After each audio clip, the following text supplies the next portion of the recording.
Hello everyone, welcome to success with Rai academy. 14 जून 2023 के दैनिक जागरण के राष्ट्रीय संस्करण को आज के इस वीडियो में हम डिस्कस करेंगे। तो चलिए वीडियो को स्टार्ट करते हैं। और यहाँ पर सबसे पहली न्यूज़ ली गई है जो प्रधानमंत्री नरेंद्र मोदी का स्टेटमेंट है, जो उन्होंने नौकरियां दी जा रही हैं उस पर दिया है कि भर्तियों में भाई भतीजावाद खत्म, भ्रष्टाचार पर लगी लगाम। प्रधानमंत्री नरेंद्र मोदी ने राजनीतिक स्थिरता को देश के लिए जरूरी कहा और ये दुनिया में बहुत मायने रखती है। आज पूरी दुनिया हमारी विकास यात्रा में साथ चलने के लिए तत्पर है। भारत को लेकर ऐसा विश्वास और हमारी आर्थिक पर इतना भरोसा इससे पहले कभी नहीं था। अब भारत की पहचान ज़्यादा स्थिर, ज़्यादा सुरक्षित और ज़्यादा मजबूत देश की है, जबकि पिछली सरकारों की पहचान भ्रष्टाचार, योजनाओं में गड़बड़ी और जनता के पैसे का दुरुपयोग करने की थी। इन सरकारों ने नौकरियों में भाई भतीजेवाद पर करके करोड़ों युवाओं के साथ विश्वासघात किया था। हमने भर्तियों में भाई भतीजावाद खत्म किया और भ्रष्टाचार पर लगाम लगाई है। मोदी सरकार यानी कि मोदी जी मंगलवार को वीडियो कॉन्फ्रेंसिंग के जरिए राष्ट्रीय रोजगार मेले को संबोधित कर रहे थे। उन्होंने देश भर के करीब 70,000 युवाओं को नियुक्ति पत्र भी सौंपा। इन सभी को वित्त, डाक, स्कूल शिक्षा विभाग, उच्च शिक्षा विभाग, रक्षा मंत्रालय, राजस्व विभाग, स्वास्थ्य व परिवार कल्याण मंत्रालय, परमाणु ऊर्जा विभाग, रेल मंत्रालय, लेखा परीक्षण और लेखा विभाग, गृह मंत्रालय आदि विभिन्न सरकारी विभागों में नियुक्तियां दी गई हैं। पीएम ने रोजगार मेले को राजग और भाजपा सरकार की नई पहचान बताया है और कहा है कि ऐसे मेलों का आयोजन भाजपा शासित राज्यों में किया जा रहा है। प्रधानमंत्री ने 43 स्थानों पर आयोजित रोजगार मेले को संबोधित करते हुए कहा कि आज भारत की पहचान उसके निर्णायक फैसलों, उसके आर्थिकी और प्रगतिशील सामाजिक सुधारों से हो रही है। नेट यूजी में तमिलनाडु के प्रबंजन व आंध्र के बोरा वरुण ने किया टॉप। देखिए, मेडिकल के अंडर ग्रेजुएट कोर्सों में दाखिले से जुड़ी परीक्षा नेट यूजी यानी कि national eligibility cum entrance test undergraduate 2023 का परिणाम घोषित किया गया है। इसमें तमिलनाडु के जे प्रबंजन और आंध्र प्रदेश के बोरा वरुण चक्रवर्ती ने 720 अंकों के साथ टॉप किया है। परीक्षा में वैसे तो सबसे अधिक उत्तर प्रदेश के छात्रों ने क्वालिफाई किया है, लेकिन टॉप 10 में उत्तर प्रदेश, दिल्ली, बिहार जैसे राज्यों का एक भी छात्र नहीं शामिल हो पाया है। टॉप 10 में तीसरे स्थान पर तमिलनाडु के कौस्तव बावरी, चौथे नंबर पर पंजाब की प्रांजल अग्रवाल रही हैं। नेट यूजी का कट ऑफ भी वर्ष 2022 के मुकाबले बढ़ा है। इस बार सामान्य श्रेणी के छात्रों का न्यूनतम कट ऑफ 137 अंक रहा, जबकि पिछले वर्ष यह 117 अंक था। नेशनल टेस्टिंग एजेंसी के मुताबिक नेट यूजी 2023 में इस वर्ष देश और विदेश से 20 लाख से अधिक छात्रों ने हिस्सा लिया था। इसमें 11.45 लाख छात्रों ने क्वालिफाई किया है। गत वर्ष इस परीक्षा में 17.62 लाख छात्रों ने हिस्सा लिया था, जिसमें 9.91 लाख छात्रों ने क्वालिफाई किया था। नेक्स्ट न्यूज़ पर आते हैं। सरकार न्यायपालिका के रिश्ते अच्छे, मुकदमों का निपटारा प्राथमिकता। सर्वोच्च अदालत से लेकर निचली अदालतों तक करीब 5 करोड़ मुकदमे लंबित हैं, लेकिन नए कानून मंत्री अर्जुन राम मेघवाल आश्वस्त हैं कि लंबित मामलों को कम कर लिया जाएगा और इसके प्रयास किए जा रहे हैं। वह कहते हैं कि लंबित मामलों का शीघ्र निस्तारण मंत्रालय की शीर्ष प्राथमिकता है। इसके लिए कई उपाय किए जा रहे हैं और तकनीक का भी सहारा लिया जा रहा है। न्यायाधीशों के खाली पदों को भरने के लिए उन्होंने कहा कि यह न्यायपालिका के हाथ में है। कानून मंत्री ने सरकार और न्यायपालिका के बीच किसी भी तरह के मतभेद से इनकार किया है। उन्होंने कहा कि सरकार और न्यायपालिका के बीच संबंध सौहार्दपूर्ण हैं। उन्होंने मंत्रालय की बहुत सी प्राथमिकताएं भी बताई, जिसमें लंबित मामले सबसे ऊपर हैं। मेघवाल कहते हैं कि इसका कैसे निस्तारण हो, यह हमारे लिए चुनौती भी है। इसे हम अवसर में बदलने के लिए प्रयासरत हैं। इसका एक तरीका एसडीआर यानी कि वैकल्पिक विवाद निवारण तंत्र हो सकता है। आर्बिट्रेशन यानी कि समाधान के लिए समझौता, मीडिएशन यानी कि मध्यस्थता और कंसिलिएशन यानी कि आपसी विवाद निपटारे से स्थिति सुधर सकती है। इससे कोर्ट पर बोझ कम पड़ेगा। लंबित मामले जल्दी निपटाने के लिए न्यायाधीशों के खाली पड़े पदों को भरने और जजों की संख्या बढ़ाए जाने पर मेघवाल ने कहा कि जनसंख्या के अनुपात में निश्चित संख्या में जजों की बात छोटे देशों के लिए है। भारत जैसे बड़े देशों के लिए बड़ी चुनौती है। अधीनस्थ अदालतों में 4.35 करोड़ केस लंबित हैं। वहां भी न्यायाधीशों की नियुक्ति न्यायपालिका के हाथ में है। सुप्रीम कोर्ट और हाई कोर्ट को देखें तो मोदी सरकार में सुप्रीम कोर्ट के जजों की संख्या बढ़ाई गई है और सभी पद भरे गए हैं। हाई कोर्ट में जजों के 1114 पद मंजूर हैं, जिसमें 786 जज काम कर रहे हैं। 328 पद रिक्त हैं। इनमें से 140 पदों को भरने के लिए कोलेजियम की जो संस्तुति है उसकी प्रक्रिया जारी कर दी गई है, लेकिन बाकी जजों के बारे में अभी कोलेजियम की संस्तुति नहीं आई है। चलिए नेक्स्ट न्यूज पर आते हैं। नेक्स्ट न्यूज है कि राजनाथ सिंह ने की सुरक्षा परिषद में भारत की स्थायी सीट की पैरवी।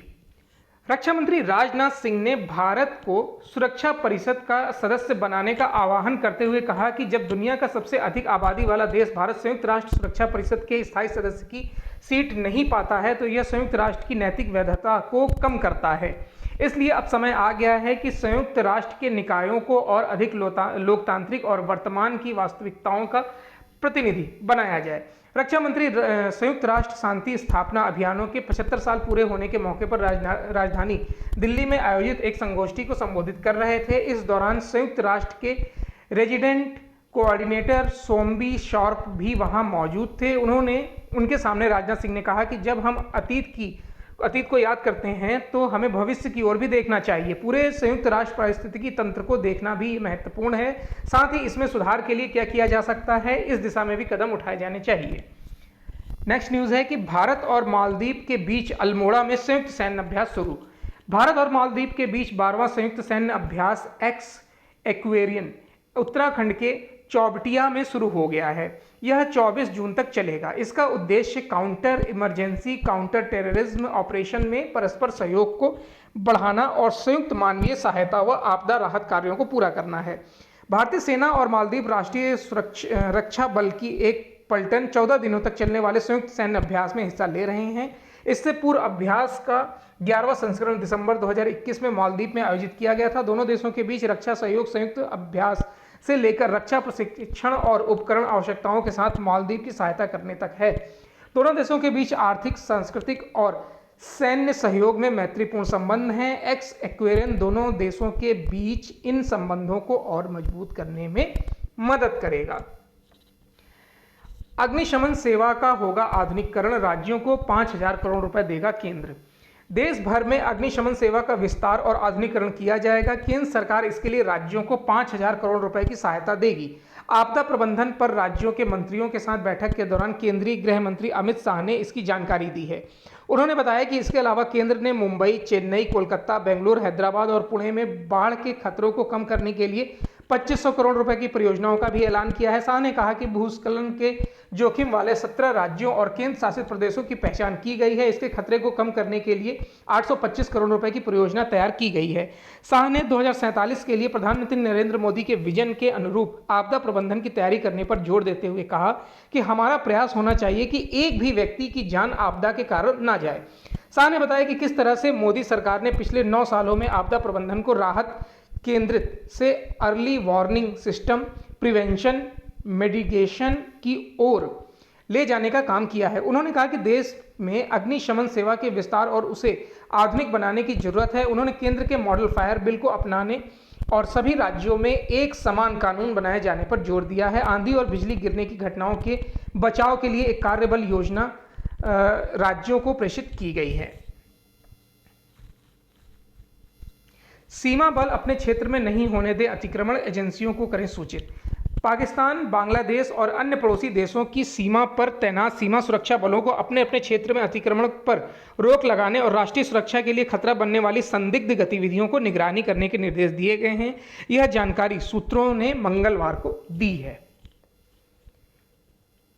नेक्स्ट न्यूज है, मोदी का स्वागत करने को उत्सुक हैं बाइडेन।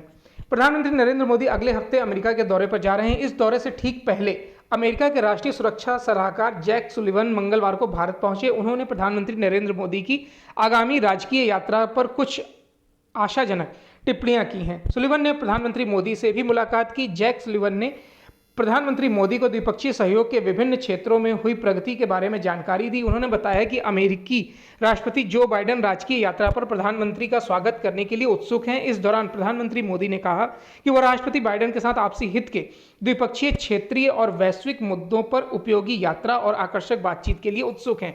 जैक सुलिवन ने कहा कि अमेरिकी राष्ट्रपति जो बाइडेन भारत में हो रहा है उससे रोमांचित हैं। उन्होंने कहा कि प्रधानमंत्री मोदी की यात्रा भारत और अमेरिका के बीच रक्षा और उच्च तकनीक व्यापार में बाधाओं को मौलिक रूप से दूर करेगी। चलिए नेक्स्ट न्यूज़ पर आते हैं। नेक्स्ट न्यूज़ है बिजनेस पेज से। बिजनेस पेज में पहली न्यूज़ है, पीएलआई से 3.78 लाख लोगों को मिलेगा रोजगार। वर्ष 2020 में शुरू होने वाली प्रोडक्शन लिंक्ड इंसेंटिव योजना धीरे धीरे मैन्युफैक्चरिंग क्षेत्र की तस्वीर बदल रही है। अब तक 14 सेक्टर के लिए पीएलआई की घोषणा की गई है, लेकिन अभी मुख्य रूप से 6 सेक्टर में ही पीएलआई के तहत उत्पादन शुरू हो सका है। इन 6 सेक्टरों में पिछले 3 सालों में 46,800 करोड़ रुपए के निवेश के साथ 3.78 लाख लोगों को रोजगार प्राप्त हुआ है। 6 सेक्टर में electronics, pharmaceuticals, telecom, food processing, automobiles व ऑटो कंपोनेंट्स और व्हाइट गुड्स यानी कि एसी व एलईडी शामिल हैं। हालांकि पीएलआई के तहत अभी व्हाइट गुड्स एवं ऑटोमोबाइल कंपोनेंट का निर्यात शुरू नहीं हुआ है, लेकिन बाकी के 4 सेक्टर ने पिछले वित्त वर्ष 2022-23 तक 2.6 लाख करोड़ रुपए का निर्यात किया है। उद्योग संवर्धन व आंतरिक व्यापार विभाग के सचिव राजेश कुमार सिंह ने बताया कि पीएलआई योजना की वजह से ही मोबाइल व इलेक्ट्रॉनिक्स मैन्युफैक्चरिंग में हमारे देश में सिर्फ 2-3 साल में ही 20% तक वैल्यू एडिशन होने लगा है, जबकि वियतनाम में अभी भी 18% ही वैल्यू एडिशन होता है। भारत में महंगाई दर में वृद्धि की प्रक्रिया धीमी रहेगी, शक्तिकांत दास। आरबीआई गवर्नर शक्तिकांत दास ने मंगलवार को कहा कि भारत में अपस्फीति यानी कि महंगाई दर में वृद्धि की प्रक्रिया धीमी रहेगी। लंदन में सेंट्रल बैंकिंग की ओर से आयोजित एक कार्यक्रम को संबोधित करते हुए दास ने कहा कि हम मध्यम अवधि में महंगाई दर को 4% पर लाने के लक्ष्य को प्राप्त कर लेंगे। RBI governor doctor Shaktikanta Das का यह बयान ऐसे समय आया है जब एक दिन पहले ही सरकारी आंकड़ों में खुदरा महंगाई दर 4.25% रहने की बात कही गई है। दास ने कहा कि कुछ महीनों में महंगाई में कमी के संकेत मिले हैं और अप्रैल 2022 में 7.8% के उच्च स्तर से यह नीचे आई है। उन्होंने कहा कि आरबीआई ने चालू वित्त वर्ष 2023-24 में खुदरा महंगाई 5.1% रहने का अनुमान जताया है, लेकिन यह आंकड़ा अभी 4% से ऊपर है। उन्होंने कहा कि वित्त वर्ष 2024 में आरबीआई ने रियल जीडीपी वृद्धि दर 6.5% रहने का अनुमान जताया है और भारत उभरती अर्थव्यवस्थाओं में सबसे तेजी से वृद्धि वाला देश बना रहेगा। चलिए नेक्स्ट न्यूज़ पर आते हैं। चीन की आर्थिक मदद और कर्ज पर निर्भर है पाकिस्तान का नया बजट। रूसी तेल की पहली खेप रविवार को कराची बंदरगाह पहुंचने के बाद रूस ने कहा है कि वह पाकिस्तान के साथ द्विपक्षीय संबंधों को विस्तार देना चाहता है। रूस के विदेश मंत्री सर्गेई लावरोव का यह बयान पाकिस्तान और रूस के बीच राजनयिक संबंधों की स्थापना के 75 साल पूरे होने के मौके पर आया है। लावरोव ने कहा कि रूस आगे भी पाकिस्तान के साथ द्विपक्षीय संबंध बढ़ाने पर जोर देगा। रूस ने पाकिस्तान को हमेशा आतंकवाद और सुरक्षा चुनौतियों का सामना करने के लिए एक अहम अंतर्राष्ट्रीय साझेदार के तौर पर देखा है और कहा, हम जानते हैं कि रूस और राष्ट्रपति व्लादिमीर पुतिन के लिए पाकिस्तानियों में काफ़ी रुचि और सम्मान है। उन्होंने कहा कि पिछली सदी के 3/4 काल में हमारे द्विपक्षीय संबंधों में कई उतार चढ़ाव देखे हैं और हम कभी अपनी प्रतिबद्धताओं से पीछे नहीं हटे हैं। अमेरिका की यात्रा के दौरान शीर्ष 20 कंपनियों के सीईओ से मिलेंगे मोदी। अमेरिका की यात्रा के दौरान प्रधानमंत्री नरेंद्र मोदी के शीर्ष अमेरिकी कंपनियों के अधिकारियों से मुलाकात करने की संभावना है। इसके साथ ही वह वाशिंगटन के जॉन एफ कैनेडी केंद्र पर 1500 प्रवासियों और उद्यमियों को संबोधित करेंगे। डॉक्टर मुकेश आघी की अध्यक्षता वाले बिजनेस एडवोकेसी ग्रुप और अमेरिकी भारतीय रणनीतिक समझौता मंच प्रधानमंत्री नरेंद्र मोदी की एडोब सिस्टम से मुख्य कार्यकारी अधिकारी शांतनु नारायण, एसेंचर की सीईओ जूली स्वीट, वीजा के सीईओ रायनम मैकनर्थी, मास्टर कार्ड के सीईओ माइकल बिवेच जैसे लोगों से मुलाकात संभावित है।